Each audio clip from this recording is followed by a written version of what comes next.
ভালো স্পিডে যাওয়াই যাচ্ছে না, খুব নর্মালি স্পিড। ও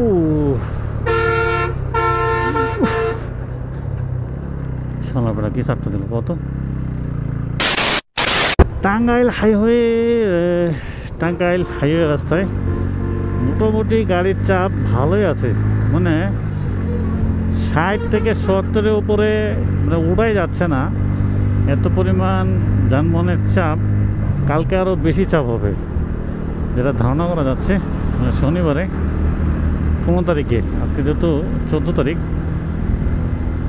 আজকে হলো 13 তারিখ, কালকে 14 তারিখে বেশি জ্যাম হবে যেটা ধারণা করতেছি আমি। আজকে যে অবস্থা, কালকে তো আরও অবস্থা খারাপ হবে। কারণটা হচ্ছে কি একটা ভয়ানক অবস্থা, দেখেন এই গাড়িটা তো উল্টে যায় কি অবস্থা হবে। ভালো স্পিডে যাওয়াই যাচ্ছে না, খুব নর্মালি স্পিড।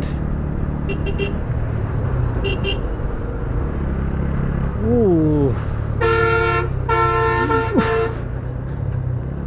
শালাবেড়া কি চাপটা দিল কত।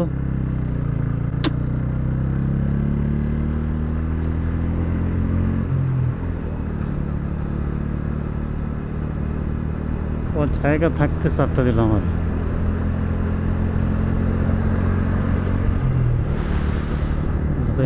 বাতাইছে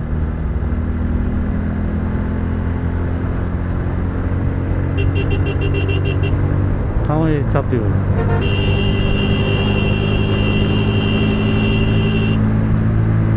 সবার বেলা পিছিয়ে থাকবো, চাপটা দিছে।